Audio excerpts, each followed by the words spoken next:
Bonjour, bienvenue à tous et à toutes. Je vais continuer à vous parler un peu des fascias et pas parce que je suis experte, parce que c'est pas le cas, et pas parce que je suis médecin, parce que c'est pas le cas, mais parce que dans les manières, les formes de thérapie que j'aborde et avec lesquelles je travaille, c'est un élément clé qui fait tout son sens. Et dans mon chemin de guérison, j'ai été suivie, j'ai été trimballée et j'ai reçu des diagnostics de part et d'autre différents. J'ai été maltraitée aussi parfois. Et en fait, au fil du temps, j'avais pas de réponse. On me proposait ci ou ça ou des médicaments et je n'allais pas mieux. Je passais des semaines parfois en béquille. Et en fait, au-delà de tous ces diagnostics, on ne trouvait rien dans les IRM qui pouvait expliquer mes douleurs, mes inflammations. Et en fait, j'ai trouvé des réponses au fil des années, notamment en travaillant avec les réflexes archaïques. Et j'ai tissé des liens entre tout ce qu'on retient, ce qu'on compresse comme muscle depuis l'enfance pour ne pas ressentir les émotions, pour se protéger. Et en fait, on en a tous et toutes plein, mais de différents. En fait, c'est différentes chaînes musculaires. Et j'ai fait des vidéos là-dessus il y a quelques mois, vous pouvez les parcourir. Et travailler avec les fascias, c'est très intéressant parce que c'est comme si certaines zones du corps avaient été crispées pendant trop longtemps et elles se rigidifient. Et comme les fascias sont partout et sont croisées, de travailler avec ça, c'est très intéressant. Ça travaille aussi sur les fluides de notre cerveau, la circulation des fluides dans notre cerveau.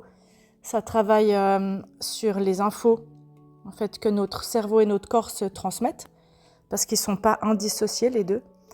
Et en fait, le travail somatique qui marie les réflexes archaïques, les fascias et la conscience corporelle, c'est très puissant. Et c'est quelque chose que je travaille beaucoup avec les couples. Dans la méthode Imago, on utilise beaucoup le regard pour se mettre dans la vulnérabilité et ça confronte le système nerveux à ce à quoi il n'est pas confortable habituellement. Et moi, je rajoute en fait à la méthode Imago la dimension corporelle pour aller encore plus loin. Donc, j'ai inventé la méthode de communication tactile qui travaille très bien avec ça. Je propose des stages. D'ailleurs, vous avez toutes les dates 2027 sur mon site internet pour les stages en ligne et les stages présentiels. Vous pouvez me demander des infos. Et voilà. Moi, j'ai trouvé à travers la méthode Munzflor et à travers d'autres méthodes et d'autres pratiques en fait douces, comment non pas encore guérir, ce que j'espère un jour, mais pouvoir fonctionner mieux à peu près normalement, là où la médecine a eu des limites vraiment drastiques. Et du coup, j'ai envie de vous parler de ça, parce que peut-être que ça peut vous donner des pistes de croissance pour vous, pour votre vie, et on peut aussi travailler ça dans le lien, à travers la tendresse, à travers apprivoiser la réactivité, et justement tous ces schémas archaïques, parce que tout ce qui a été blessé en lien se répare en lien. Et souvent quand on se protège, c'est parce que quelque chose du lien a été blessé dans l'enfance. Et même parfois quand on était bébé, ou même parfois au niveau intra-utérin. Et c'est pour ça que de travailler ça entre le somatique, le psychocorporel et la relation, c'est très puissant. Voilà. Donc moi, je travaillais vraiment avec ces axes-là, et là, j'ai envie de vous en parler. Et ça ne remplace pas, et ça ne remplacera jamais un avis médical. Voilà, c'est à titre d'information, ça vous ouvre des voies, ça vous fait réfléchir, ça vous propose d'autres pistes de guérison, et vous prenez ce que vous avez à prendre là-dedans, et moi, je vous souhaite une belle écoute. Alors, ce qu'on ressent, ce qu'on va ressentir psychologiquement, commence aussi dans notre corps. Ça veut dire à travers le microbiote. Aujourd'hui, on a plein d'études qui montrent que le microbiote intestinal influence nos pathologies, notre cerveau. Et en fait, les fascias jouent aussi un grand rôle. Donc, ce podcast, je vais l'axer là-dessus. Tout ce qu'on ressent au niveau somatique, physiologique, ça a une influence sur notre cerveau. dans notre respiration, dans le rythme cardiaque, dans les muscles, dans les tissus conjonctifs. Et dans cette structure qui a été très longtemps considérée comme secondaire, qui est le ou les fascias. Je ne sais pas trop si on dit les fascias ou le fascia. Et en fait, maintenant, les recherches sur le fascia, ça connaît un énorme essor. Il y a beaucoup de personnes qui en parlent. Et si vous êtes là, c'est que vous avez envie d'informations sur le sujet. Et à mon avis, les années à venir, il y aura d'autres méthodes aussi que la méthode Munzflor qui travaillera avec le fascia.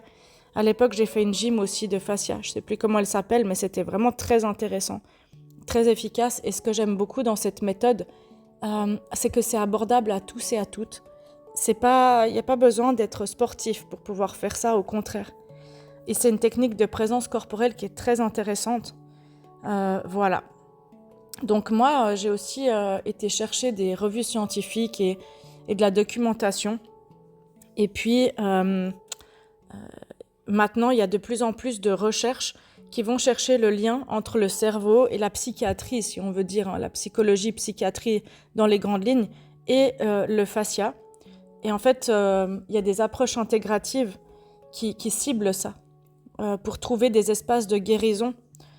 Et c'est des hypothèses.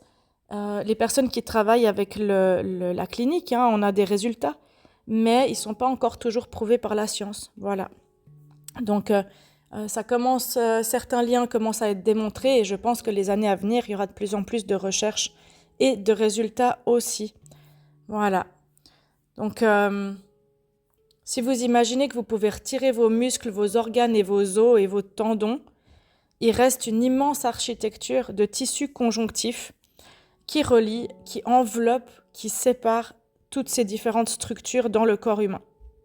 Donc ça, c'est le monde du fascia dit de manière simplifiée.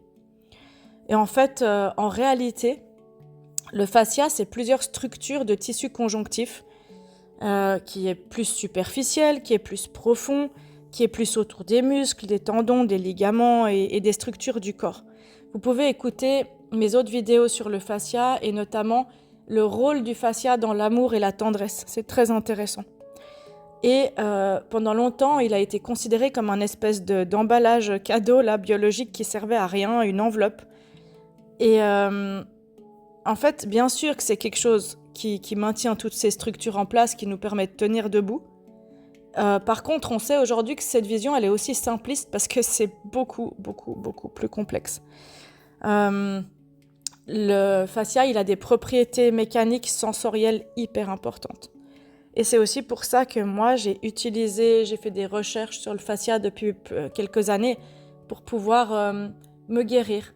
Parce que depuis petite, je suis une personne qui a vraiment un souci de ressentir tout ce qui se passe à l'intérieur de mon corps, beaucoup plus que d'autres personnes. Donc je ne vais pas vous en parler maintenant et je pourrais faire un podcast témoignage de mon chemin de guérison qui est long, qui a été long. Et finalement par quoi je suis passée pour trouver des clés, pour retrouver de la fluidité. Et en fait, c'est intéressant parce que j'ai découvert que le fascia est rempli de récepteurs qui nous donnent des informations, des récepteurs nerveux aussi.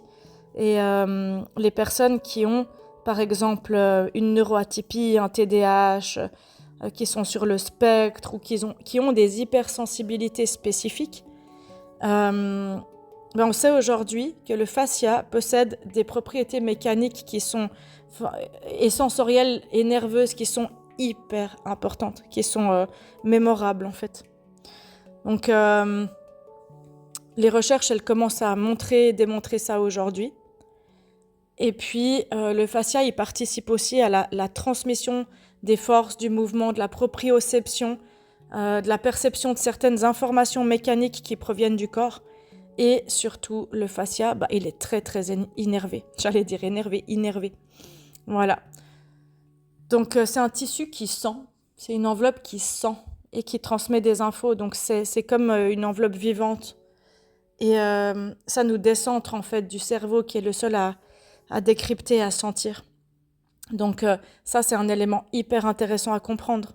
c'est qu'en fait, certaines régions dans le fascia vont contenir beaucoup, beaucoup, beaucoup de fibres nerveuses et différents types en fait de récepteurs sensoriels, tout comme notre peau.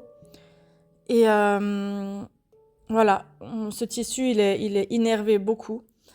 Et puis, peut-être pas toutes ces fibres sont innervées ou autonomes, mais en tout cas, on estime maintenant à peu près 250 millions de terminaisons nerveuses dans l'ensemble du réseau fascia humain.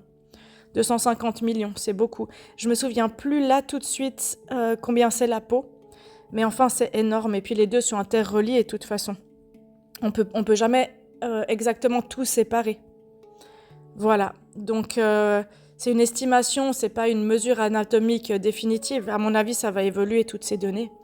Et puis on n'a pas tous et toutes le même corps de toute façon. Mais en gros, ce qu'il faut retenir, c'est que le fascia envoie en permanence des infos au cerveau. Et du coup, le cerveau reçoit en permanence des infos qui viennent du corps. Et du coup, on peut parler d'interoception. L'interoception, ok ? Le cerveau qui va écouter le corps. Donc, c'est en gros, en termes hyper simplistes, la manière dont le système nerveux il va détecter, interpréter, intégrer les infos qui concernent l'état interne de notre organisme. Et c'est pour ça que moi, je me suis intéressée à ça pour mon propre chemin de guérison et pour aider les personnes qui ont des douleurs, qui ont des souffrances, des blocages, parce que finalement, c'est une nouvelle voie de guérison qui est très intéressante.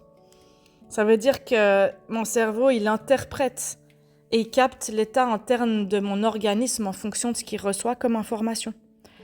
Et du coup, le cerveau, il reçoit en permanence des infos sur comment je respire, mon rythme cardiaque, mon état des intestins viscéral, comment je digère, comment je suis ballonnée, mes bactéries, ma température corporelle, la tension corporelle, et puis bien d'autres paramètres. Justement, mon mouvement, ma proprioception. Quand je bouge pas trop parce que je suis tout le temps en train de réfléchir dans ma tête, parce que je suis dissociée, mon corps, il se fige. Et ça envoie des infos.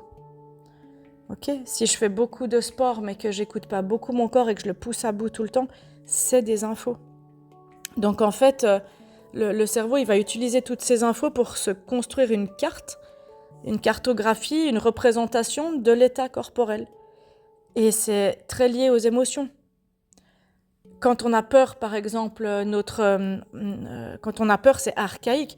Notre cerveau reptilien, le petit lézard, se transforme en Godzilla et on va fuir, on va attaquer. Et le cœur, il s'accélère. La respiration, elle devient courte, elle change, les muscles ils se contractent, le ventre, il se contracte. Et le cerveau, il interprète toutes ces infos en même temps. Donc l'émotion, c'est pas juste une pensée, c'est dans votre corps. Quand on pleure, quand on est triste, on a plus que 10 types de larmes différentes. Et du coup, quand on pleure, en général, les épaules, elles s'affaissent, le rythme cardiaque, il décélère. C'est dans le corps. L'émotion, c'est pas qu'une pensée, elle a une dimension profondément corporelle.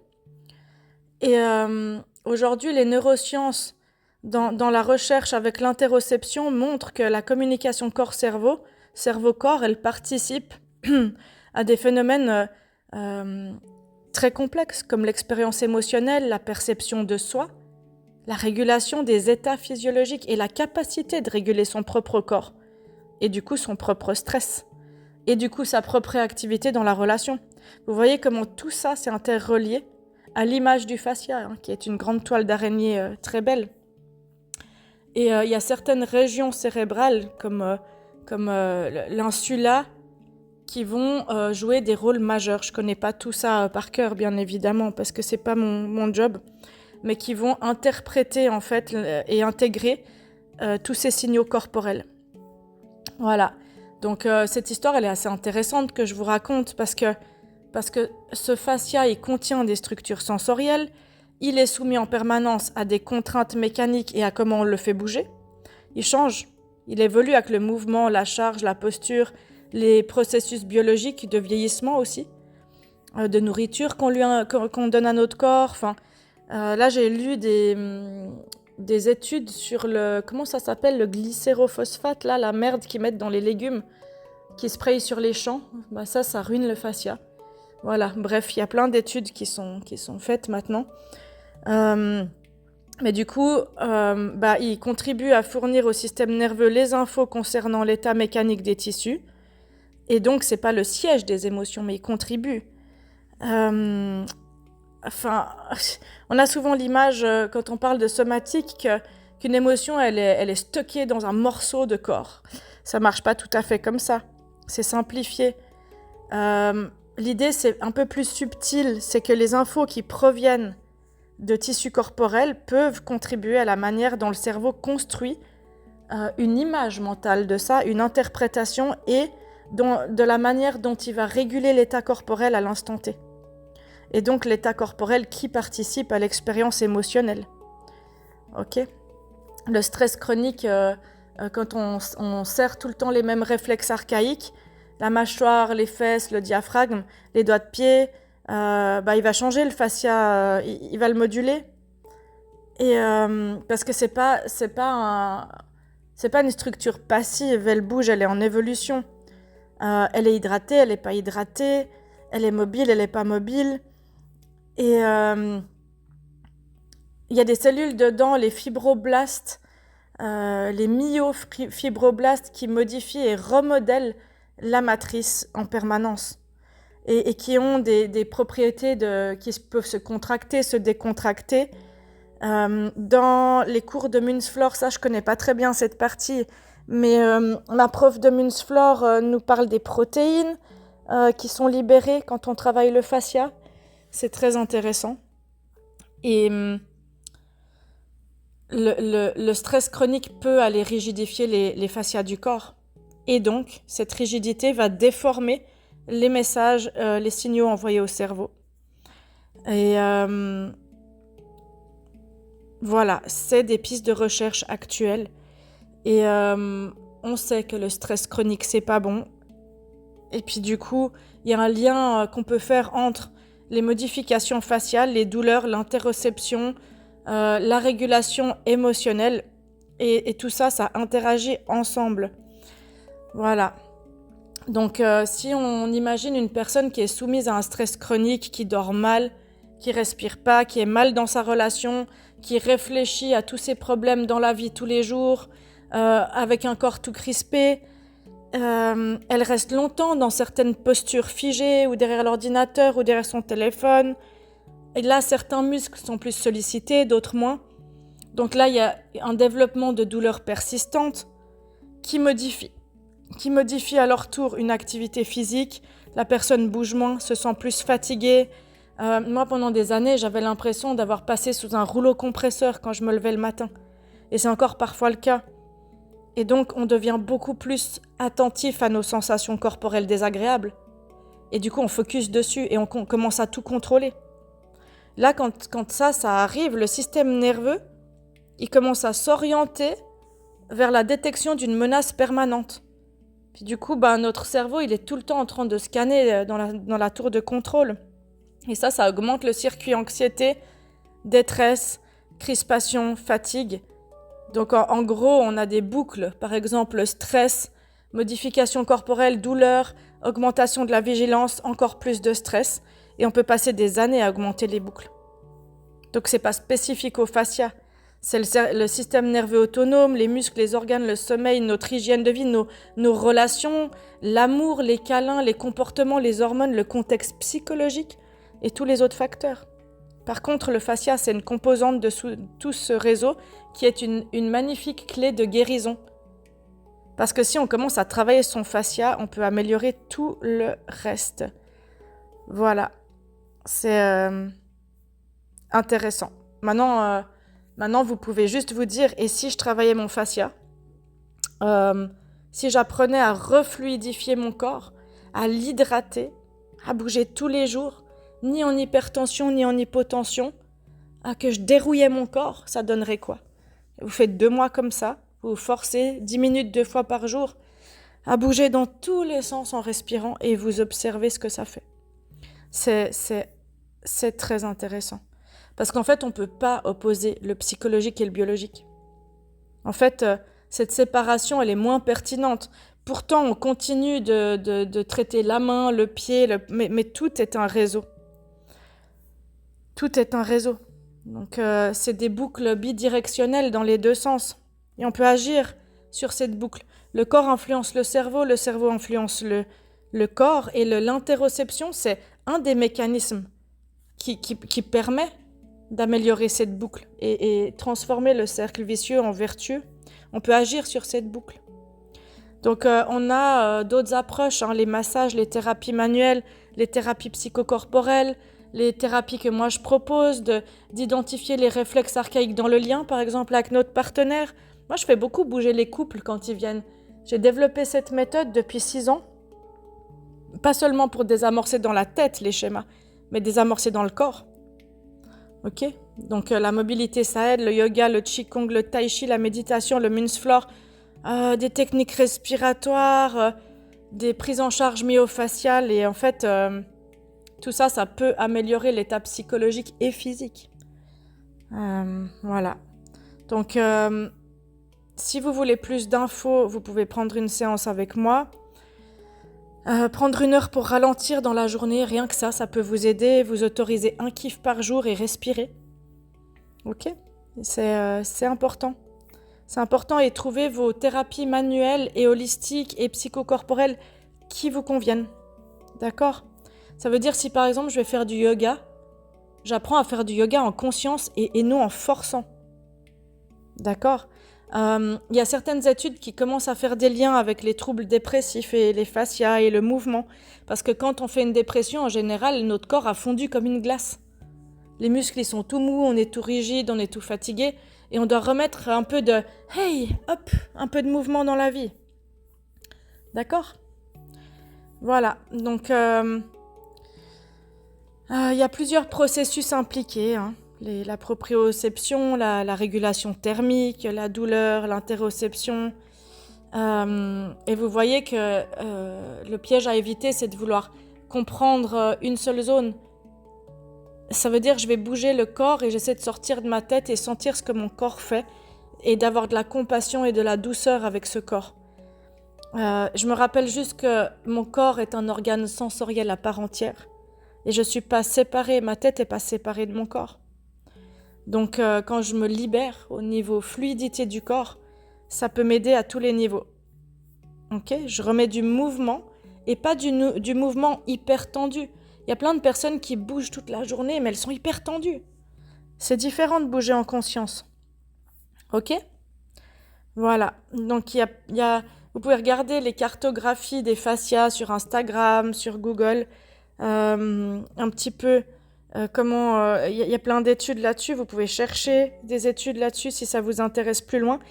Et moi ce que je vous propose, c'est pas forcément d'aller lire et d'essayer de comprendre encore plus loin, parce que c'est hyper compliqué la neuro, mais de dire comment je peux transformer tous ces systèmes d'information en moi par le mouvement, par la respiration, par changer des habitudes et m'ajuster à une nouvelle vie, tous les jours une nouvelle vie qui est fluide. Je pense toujours ça comme la fluidité, comme Alexander Lowen, donc un des pères de la bioénergie, qui dit dans son livre que dans la nature, tout est gracieux. Il dit qu'un écureuil, quand il saute sur une branche, quand il tourne autour d'un arbre, il est rond, il est gracieux et tout tourne et tout est grâce. Et alors, moi, je vous invite à mettre de la grâce dans vos mouvements. Tous les jours, observez si vous avez la tête qui part en avant puis que vous avez l'air d'une tortue. Observez si vous avez l'air d'un grissini tout tendu. Et vous vous posez, vous faites l'expérience simple tous les jours de prendre quelques secondes, de ralentir la voix, de juste rien changer. Peut-être juste observer la respiration, la mâchoire, les épaules, le ventre. Juste observer s'il y a une zone plus chaude, une zone plus tendue, étriquée, une zone lourde, une zone qu'on n'avait pas remarquée. Juste, si vous faites ça, vous faites attention à vos signaux corporels un peu plus. C'est pas une libération du fascia, mais c'est déjà plus de présence corporelle. Donc en fait, on peut porter une attention sur notre état corporel et cette perception-là, elle participe à notre expérience consciente et émotionnelle. D'accord ? Cette relation, elle est très très importante au niveau interoception. Voilà, donc c'est une pièce du puzzle beaucoup plus grand que lui, le fascia. Un puzzle qui comprend le système nerveux, les muscles, le système autonome, les tissus conjonctifs, la douleur, la respiration, l'amour, faire l'amour, les câlins, le sommeil, les yeux, le cerveau, l'immunité, l'environnement, notre partenaire et tout ça. Ok ? Donc j'espère que ça vous a intéressé, que vous avez envie d'aller dans votre corps, que vous avez envie avoir envie d'aller explorer déjà votre respiration et puis peut-être d'autres formes de thérapie que les médicaments et la médecine classique. Et moi, je vous le souhaite parce qu'il y a des vraiment belles clés de guérison dans ce chemin-là. Et moi, je vous dis merci pour votre écoute. Et si vous voulez venir explorer ces techniques avec votre partenaire pour améliorer votre qualité de vie, vos douleurs, vos relations, n'hésitez pas. Et toutes les dates des stages sont sur mon site. Et mon site est en train d'être mis à jour actuellement. Voilà, et je proposerai aussi quelques stages en ligne. Prenez soin de vous, à bientôt.